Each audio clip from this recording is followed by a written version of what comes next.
하지만 실리피팅에 사용되는 실은 의료용으로 제작되어 있기 때문에 매우 안전하고 탄성도 좋다는 특징이 있습니다. 그래서 너무 시술하고 나서 일상적인 움직임에 의해서 쉽게 끊어지는 그런 정도는 아니니까요. 너무 크게 걱정하지는 않으셔도 되겠습니다.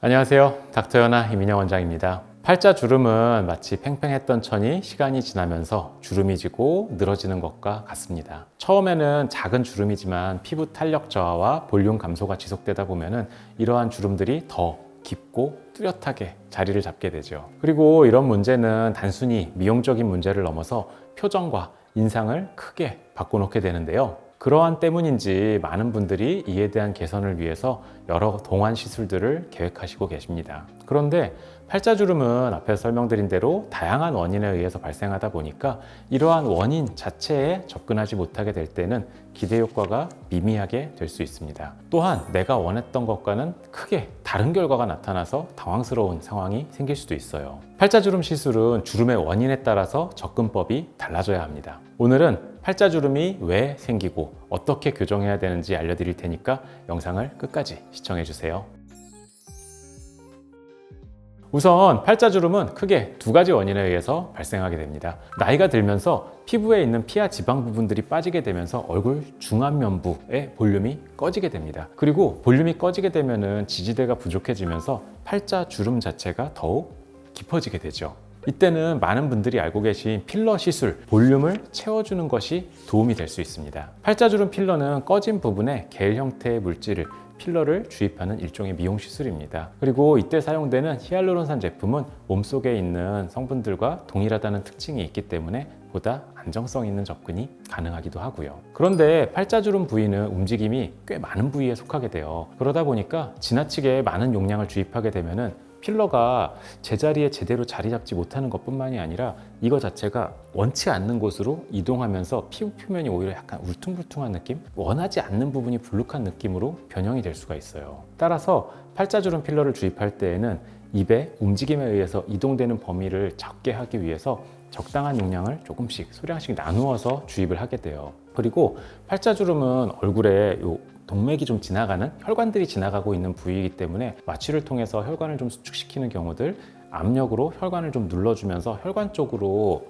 필러가 이동하지 않도록 주의하면서 시술을 하여야 합니다. 그리고 마지막으로 날카로운 주사 바늘이 아닌 뭉툭한 캐뉼라를 사용하는 것도 도움이 될 수 있는 부분이고요. 팔자주름은 첫 번째로 말씀드린 볼륨감 저하에 의해서도 발생하지만 피부 처짐으로 원인이 되는 경우도 적지 않습니다. 시간이 지남에 따라서 얼굴을 구성하고 있는 탄력 섬유인 콜라겐과 엘라스틴이 서서히 소실되면서 피부가 중력의 영향으로서 얼굴 부분들이 전체적으로 아래로 처지는 현상들이 발생하게 되죠. 그리고 한번 소실된 콜라겐이나 엘라스틴은 자연적으로 좀 재생되기가 어렵기 때문에 시간이 지나면서 그 증상들이 더욱 악화되는 경우들이 많고요. 특히 볼 부분, 이 팔자 부분 위쪽에 있는 말라페페드라고 하는데요. 이 부분은 아래쪽으로 처지면서 한 덩어리가 돼서 더욱더 크게 얹혀지는, 팔자주름에 얹혀지면서 팔자가 더욱 깊어 보이게 되는 원인이 되게 됩니다. 실리프팅은 이와 같은 피부 처짐에 적용해 볼 수 있는 시술인데요. 실리프팅은 의료용 실을 피부 아래에 서입해서 처진 피부를 상단으로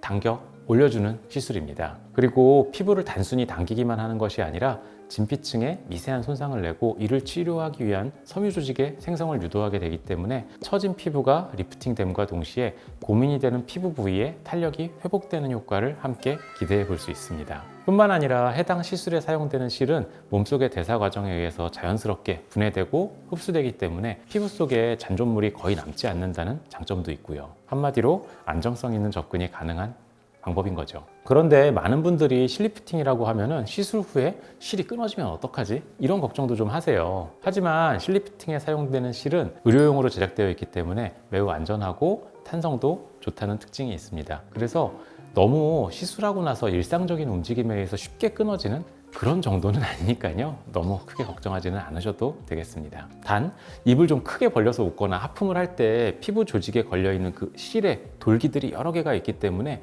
이게 풀리면서 두둑 하는 마찰음이 발생하는 경우들도 있을 수는 있으니까 이 부분은 알고 계시다가 갑자기 너무 놀래거나 그러지만 않게 주의하시면 되겠습니다. 마지막으로 실리프팅은 실을 이용해서 처진 피부를 끌어올려주는 시술이다 보니까 이미 피부 자체가 너무 많이 늘어나 있다면 실리프팅만으로는 만족스러운 효과를 좀 기대하기가 어려우실 수도 있어요. 그러니 피부가 심하게 늘어나 있는 분들이라면 수술적인 안면 거상이 조금 더 적합할 수도 있으니까 이러한 부분들은 의료진을 만나서 본인이 실리프팅에 적합한지 먼저 확인해 보시기를 바라겠습니다.